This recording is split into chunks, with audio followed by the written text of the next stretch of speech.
L'arrivée des migrants a rebattu les cartes au sein de l'Union européenne, les pays favorables à leur accueil s'opposant à ceux qui voudraient fermer leurs frontières.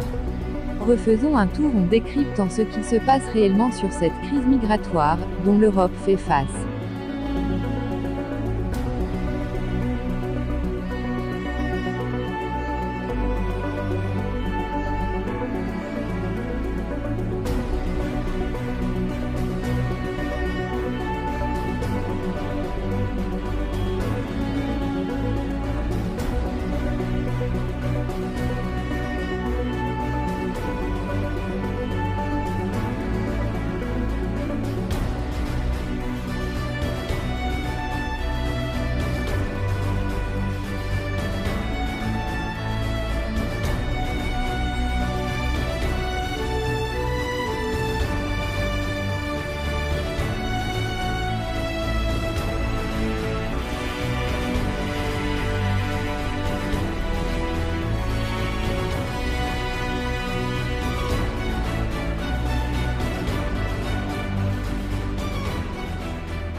On a tous vu à la télé ces camps de migrants, en Italie, en Grèce, à Calais, il en existe une bonne centaine dans toute l'Union européenne.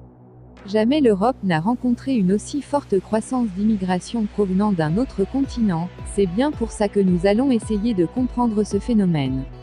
Accueillir des migrants qui fuient la misère, la guerre, est tout à fait respectable, c'est sans doute pour ça que la France, l'Allemagne, l'Italie, la Suède ainsi que l'Angleterre ont accepté d'ouvrir leurs frontières, mais pourtant la Hongrie, la Pologne, la République tchèque et la Slovaquie qui ont reformé le groupe de Visegrad, se sont opposés dès 2015 à l'accueil des migrants.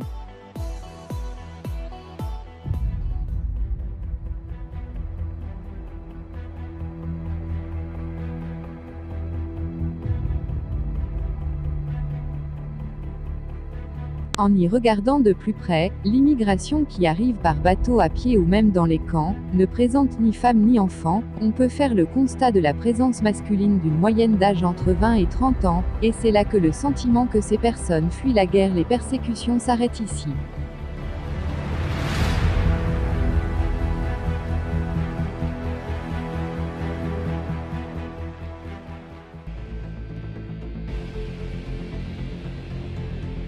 L'aggravation soudaine du chaos renvoie aux ouvertures des frontières imposées en 2005 par Nicolas Sarkozy en France et au démantèlement de la frontière extérieure européenne, intervenu en 2015, à la suite des déclarations intempestives de plusieurs dirigeants européens, dont Madame Merkel, la chancelière allemande, et Monsieur Juncker, président de la Commission, ouvrons-leur les bras.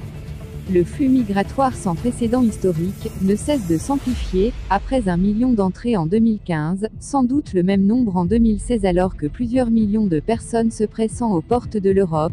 Il est donc évident que ce flux migratoire est en réalité voulu par les autorités, il est donc même choisi en fonction du sexe de l'individu.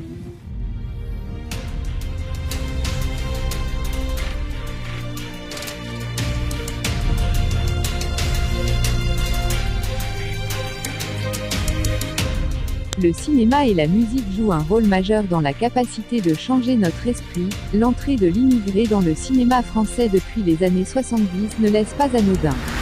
Il nous offre des mises en scène de la diversité culturelle et ethnique, qui permettent de saisir le rythme des évolutions du statut de l'immigré au sein de la société française de la période des années 70 à nos jours, ou plutôt à saisir l'attention du français autochtone de façon à accepter la diversité dans son pays. Pire que ça, systématiquement, et ceci devient même harcelant, les clips de musique pour jeunes et les films people, c'est l'apologie du métissage montrent des couples mixtes, et particulièrement la femme blanche bien souvent avec un homme noir ou des origines du Maghreb. Si le constat était d'une immigration composée uniquement d'hommes, la propagande du métissage dont la femme se trouve elle blanche démontre clairement une immigration voulue et orchestrée par nos dirigeants. On a une télévision d'hommes blancs de plus de 50 ans. Et ça, il va falloir que ça change. Si le gouvernement et les médias s'acharnent sur l'homme blanc, il est évident qu'il n'est pas piloté par cet homme blanc français de souche et chrétien dont la France est tradition.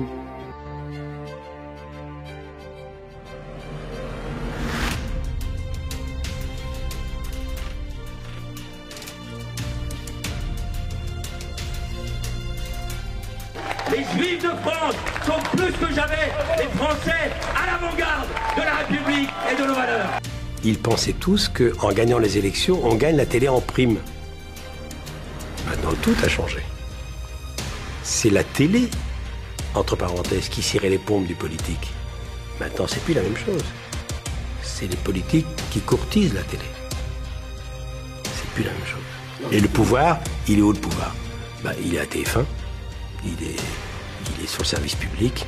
Le pouvoir, il est entre les mains qui détiennent l'information. Toutes chaînes confondues, à plus forte raison TF1 qui est devenu une puissance considérable. Si la plupart des Français ne constatent pas une surreprésentation des Juifs dans les médias, c'est bien grâce à la ressemblance que les Juifs ont face aux Européens de souche, mais bien encore grâce à l'instauration de la société multiculturelle qui envisage être tous unis dans le même pays, mais cette société multiculturelle n'avait qu'un intérêt, la prise du pouvoir dissimulée par des personnes de confession juive. Si tout ça paraît complotiste, constatez de vous-même le cœur du complot avec un grand C.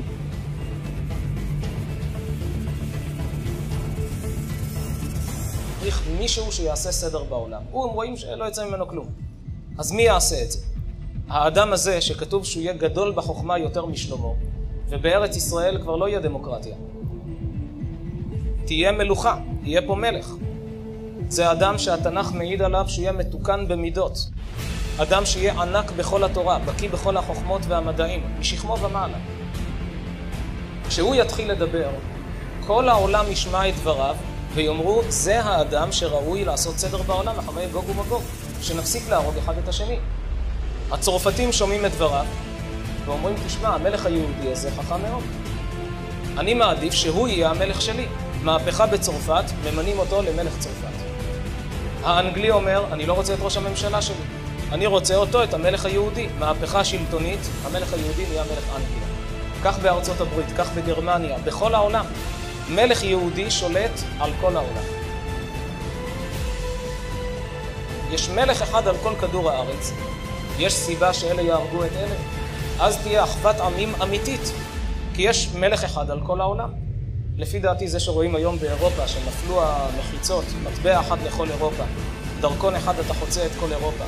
העיתונים משתמשים במילים שאירופה הופכת להיות מדינה אחת, וכל כמה זמן עוד מדינות מצטרפות לאותו ייחוד. זה חלק גדול מהתהליך שהקדוש ברוך הוא מכין את העולם לאחרית היום. העולם מתחיל להתרגל. כל כדור הארץ מדינה אחת. אחוות עמים. אין סיבה שנהרוג אחד את השני, כולנו בני אדם. אלה גויים שומרים 7 מצוות, אלה יהודים יש להם 613 מצוות. באותה תקופה כתוב, והיה באחרית הימים. La grande Europe chrétienne, sa puissance et son influence dans le monde, tout ça doit être détruit pour laisser place au grand Israël. Une ambition de diriger le monde n'est pas à écarter. Effectivement appelés des Sayanim, des Juifs dans le gouvernement européen travaillent à la destruction de l'homme blanc chrétien pour arriver à une Europe maghrebo-négroïde. Une population dont Israël aurait plus de facilité à diriger.